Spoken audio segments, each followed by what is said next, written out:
Hi guys, welcome back to my humble workshop. In today's video, I'm going to show you how I position and glue back a turn-off bridge.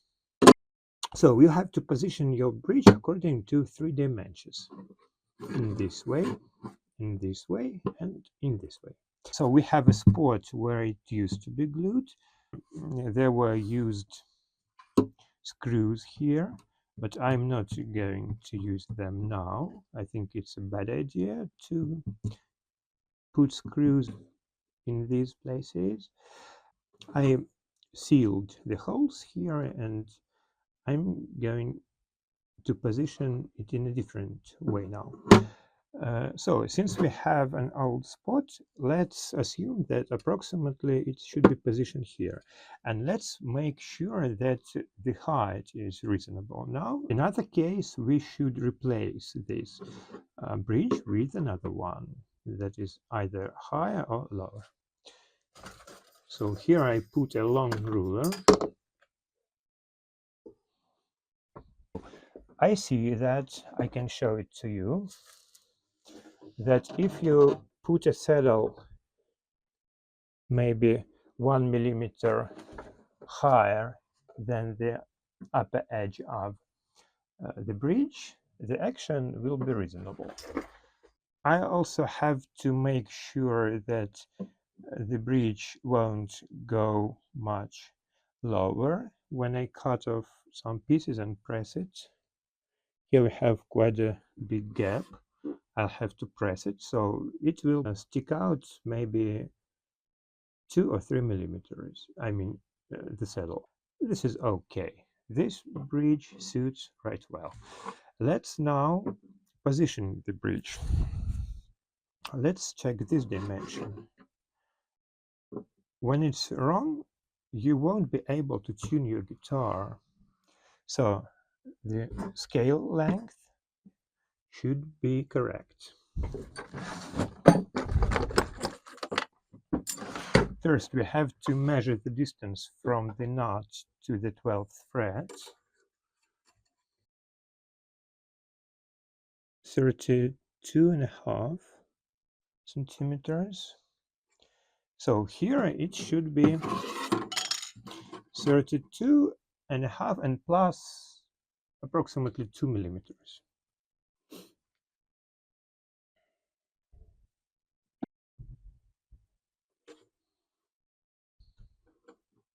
For bass strings, maybe 3 millimeters, a little bit more.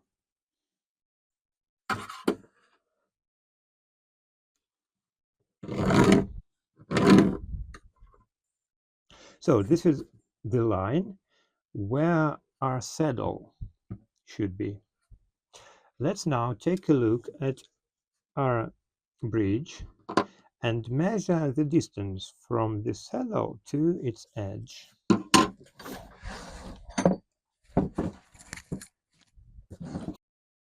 I use calipers, 3.5,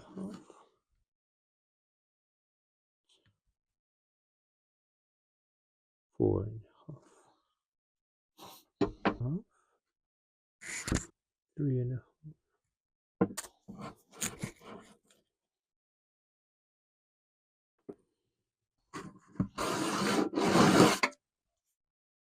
I use masking tape here. Let's now check if we are correct.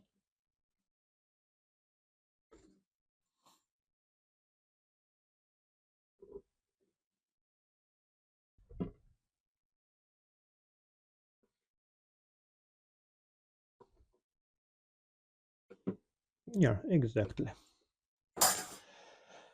And the last, third dimension will be in this way. For this reason, I use old strings. I'll have to put a knot in its place, a drop of glue, since it's not put there forever, it's only temporarily. And now, look, I took 2 old strings You may take a long thread for the purpose, put them into the first and the last holes.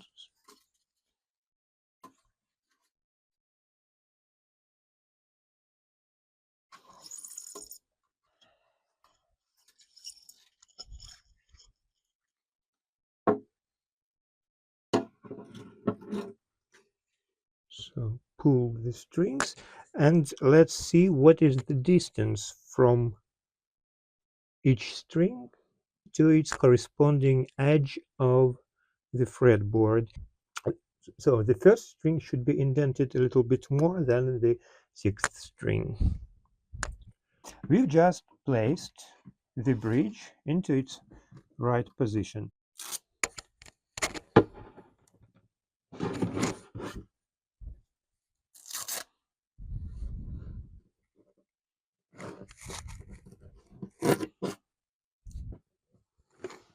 Let's now check one more time if we are correct.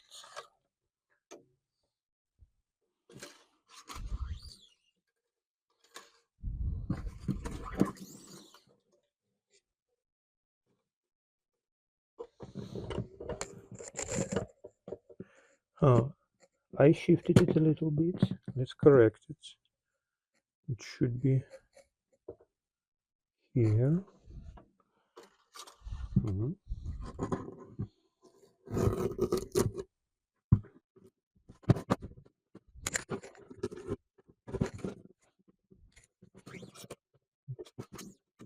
Nice. Exactly in its initial position. It's not a surprise since I didn't move the neck. It's expectable. Well, let's now fix the bridge in its proper position. I'll drill 2 holes here and then I'll put a couple of toothpicks into the holes.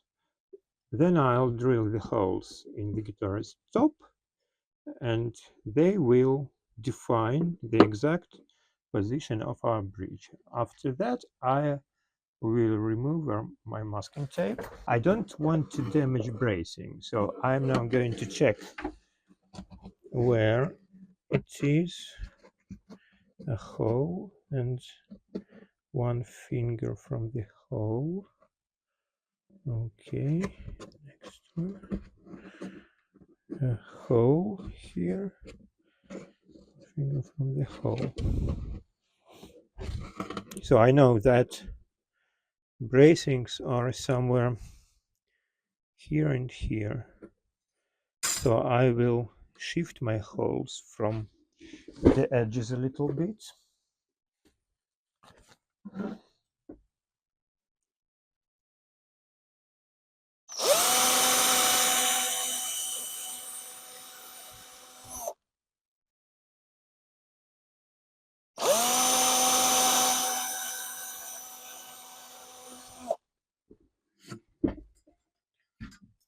Oh, I like the smell of rosewood so much. I think it's Brazilian rosewood. The guitar is very old. Now this material is very expensive. But those days it was available.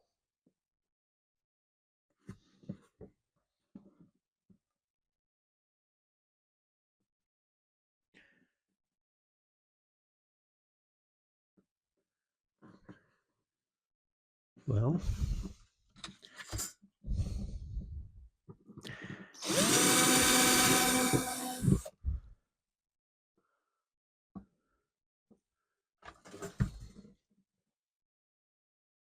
after drilling the first hole, I'll fix its position.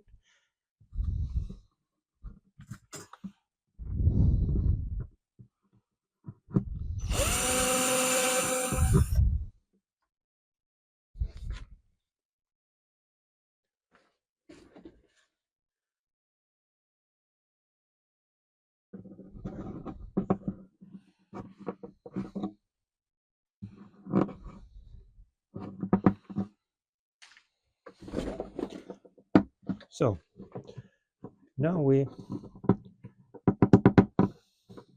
fixed the position of our bridge, and we can remove this masking tape.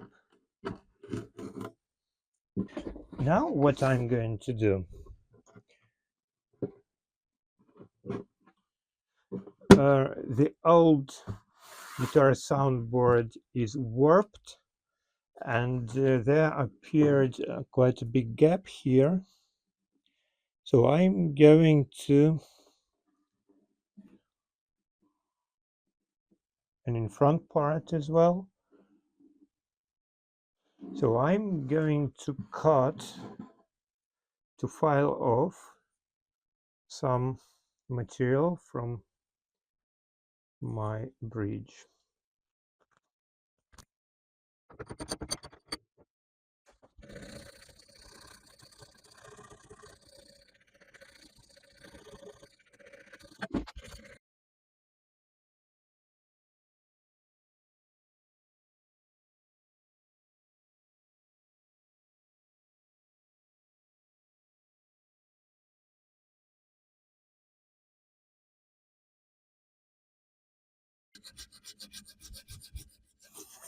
Oh, I love this smell so much. Nowadays, it's forbidden to cut new Brazilian rosewood trees, so this wood is very expensive.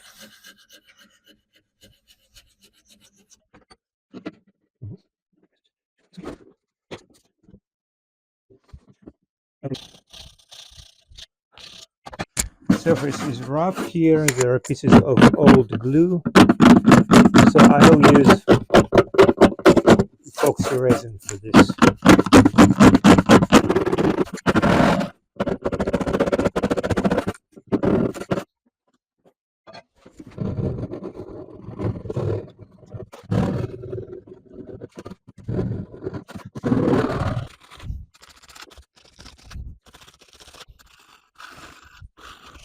I'm going to use a clamp to press the bridge when gluing.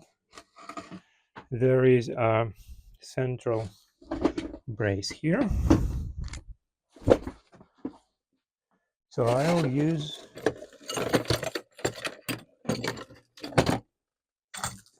this thing to put the brace into this gap, and for pressing it up I'll use this device.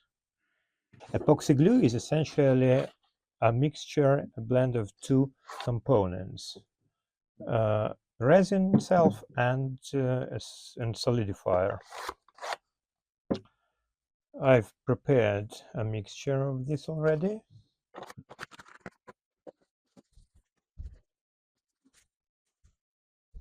This type of glue is not good for inhaling and touching with your skin, so I'm going now to put on my mask to protect my lungs.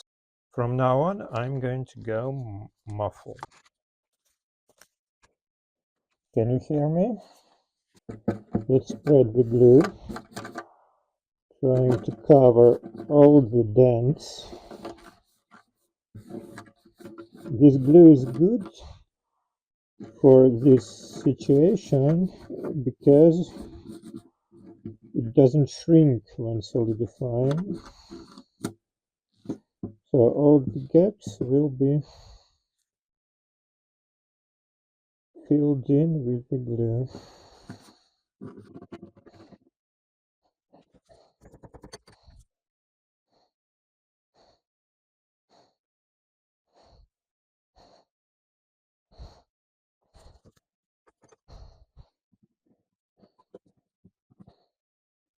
I'm going to clip the toothpicks.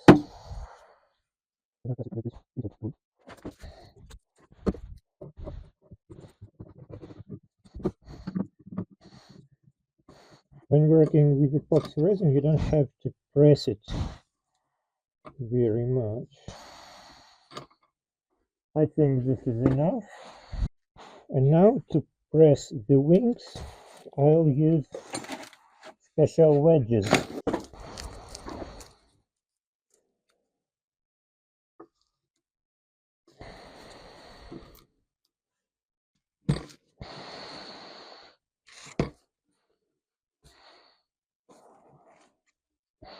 And now it's time to remove the excessive glue.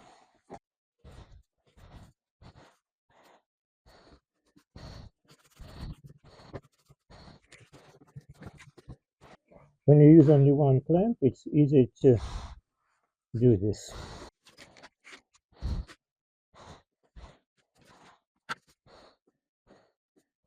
So guys, that's it. Now I have to leave it in the other room for 24 hours to let the epoxy glue solidify, and then I'll show you the result. For now, that's it. Bye bye. See you later, guys. Take care.